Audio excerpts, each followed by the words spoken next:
हर साल हजारों aspirants elite के एग्जाम में लॉजिकल रीजनिंग के सेक्शन में फेल नहीं होते, वो लॉजिकल रीजनिंग को गलत समझकर फेल होते हैं। तो आज मैं आपको सिलेबस नहीं बताऊंगी, इस वीडियो में मैं आपको बताऊंगी कि एलिट का पेपर सेटर कैसे सोचता है।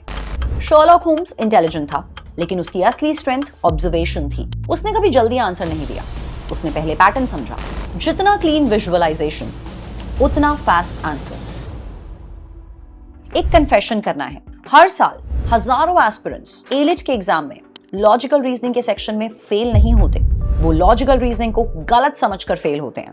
और सबसे शॉकिंग बात, क्वेश्चन उनको नहीं हराता, उनका दिमाग उन्हें हरा देता है। तो आज मैं आपको सिलेबस नहीं बताऊंगी, इस वीडियो में मैं आपको बताऊंगी कि एलिट का पेपर सेटर कैसे सोचता है। Hello everyone, welcome to the channel of PW CLAT. I am advocate Mansi Jain. सबसे पहले एक मिथ बस्ट करते हैं। लोग बोलते हैं लॉजिकल रीजनिंग में हाई IQ चाहिए। सीरियसली, अगर सिर्फ IQ से सिलेक्शन होता तो दुनिया के सारे चेस चैंपियंस NLU दिल्ली में होते। रियलिटी कुछ और है। एलिट तुम्हारी इंटेलिजेंस टेस्ट नहीं करता, वो टेस्ट करता है प्रेशर के अंदर तुम कितना डिसिप्लिन्ड सोचते हो। डिफरेंस समझो। शर्लॉक होम्स इंटेलिजेंट था, लेकिन उसकी असली स्ट्रेंथ ऑब्जर्वेशन थी। उसने कभी जल्दी आंसर नहीं दिया, उसने पहले पैटर्न समझा। एलिट भी वही चेक करता है। इमेजिन करो कि आप एक क्राइम सीन पर खड़े हो, रूम में आपके सामने 25 क्लूज पड़े हैं, लेकिन असली क्लू सिर्फ एक है, बाकी 24 आपको डिस्ट्रैक्ट करने के लिए बने हैं। Congratulations, welcome to the logical reasoning section of elite exam. एक सीक्रेट बताऊं, पेपर सेटर आपका एनिमी नहीं है, वो मैजिशियन है। और मैजिशियन कभी भी ट्रिक हाथ से नहीं करता, वो ट्रिक करता है ऑडियंस के अटेंशन से। एलिट भी एग्जैक्टली यही करता है। क्वेश्चन डिफिकल्ट कम होता है, प्रेजेंटेशन डेंजरस होती है। एक एक्स्ट्रा सेंटेंस, एक कंफ्यूजिंग वर्ड, एक ऑप्शन जो ऑलमोस्ट सही लगे, बस।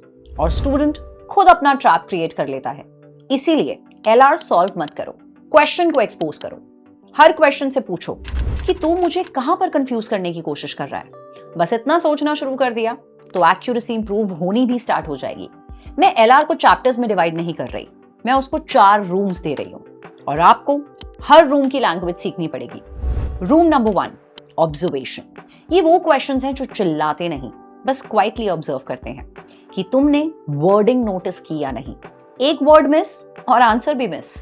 Room number 2, connections, blood relation, directions, arrangements, coding.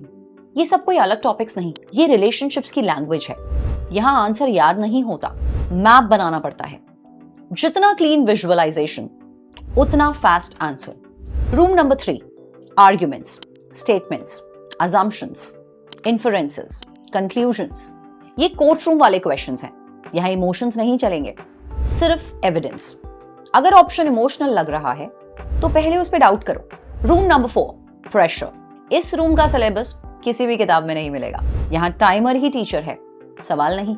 हर एक सेकंड आपकी जजमेंट को पुश करता है और इसी रूम में मैक्सिमम रैंक्स डिसाइड होती हैं।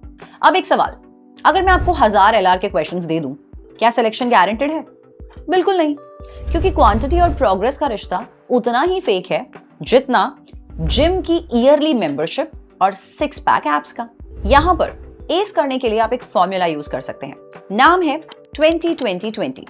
पहले 20 मिनट्स सिर्फ नए concepts, no timer, no pressure, only understanding. Next 20 minutes करिए मिक्स प्रैक्टिस। अब टाइमर ऑन, ब्रेन को रियलिटी चेक दो।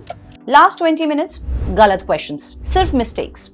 बिलीव मी, टॉपर और एवरेज स्टूडेंट्स दोनों गलतियां करते हैं। फर्क सिर्फ इतना है कि एक स्टूडेंट मिस्टेक को सॉल्व करता है और दूसरा मिस्टेक्स को कलेक्ट करता रहता है। कभी नोटिस किया है कि अगर आप कोई भी नेटफ्लिक्स या OTT सीरीज देख रहे हो तो एक एपिसोड को खत्म करते ही आप ऑटोमेटिकली जल्दी से नेक्स्ट एपिसोड लगा लेते हो? क्यों? Cliff hanger. ब्रेन क्लोजर चाहता है। प्रिपरेशन में भी वही साइकोलॉजी यूज करो। स्टडी सेशन को कभी भी कंप्लीट सेटिस्फैक्शन पर मत खत्म करो। हमेशा एक इंटरेस्टिंग क्वेश्चन पेंडिंग छोड़ो, अगले दिन ब्रेन वहीं से कंटिन्यू करना चाहेगा। इस ट्रिक को साइकोलॉजिस्ट ज़ीगार्निक इफेक्ट कहते हैं और बिलीव करो, ये प्रोक्रास्टिनेशन का साइलेंट किलर है। Next comes the red pen rule. एक रेड पेन लो, हर गलत क्वेश्चन पे सिर्फ क्रॉस मत लगाओ, लिखो कि मैंने क्या अज्यूम किया था। ये लाइन डेंजरस है क्योंकि एलिट में ज्यादातर आंसर्स नॉलेज की वजह से नहीं, गलत अजम्पशन की वजह से गलत होते हैं। तुम क्वेश्चंस नहीं पढ़ते, तुम क्वेश्चंस को इमेजिन कर लेते हो और एग्जाम इमेजिनेशन के मार्क्स नहीं देता। Next comes the importance of mock tests. Mock test कोई क्रिकेट मैच नहीं, सीसीटीवी फुटेज है। उसे देखकर सेलिब्रेट नहीं करते, इन्वेस्टिगेट करते हैं। क्वेश्चन 14 में 3 मिनट्स क्यों लगे? क्वेश्चन 19 मैंने क्यों स्किप किया? क्वेश्चन नंबर 23 में ओवर कॉन्फिडेंस क्यों आया? ये आंसर्स मार्कशीट में नहीं मिलते, एनालाइजेशन में मिलते हैं। एलिट का लॉजिकल रीजनिंग का सेक्शन अक्सर एक जंगल जैसा लगता है, हर तरफ कंफ्यूजिंग रास्ते। लेकिन जंगल का रूल सिंपल है, जो भागता है वो भटकता है, जो ऑब्जर्व करता है वो निकल जाता है। सिलेक्शन स्पीड से पहले डायरेक्शन मांगता है, और डायरेक्शन तब मिलती है जब तुम क्वेश्चंस को एनिमी नहीं, एक टीचर की तरह ट्रीट करना शुरू कर देते हो।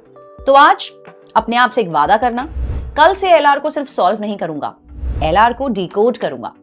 दोनों लाइंस सिमिलर लगती हैं, लेकिन एनएलयू दिल्ली का गेट इन दोनों के बीच ही कहीं खुलता है। तो एक काम करो, कमेंट सेक्शन में सिर्फ एक वर्ड लिखो, डिकोड।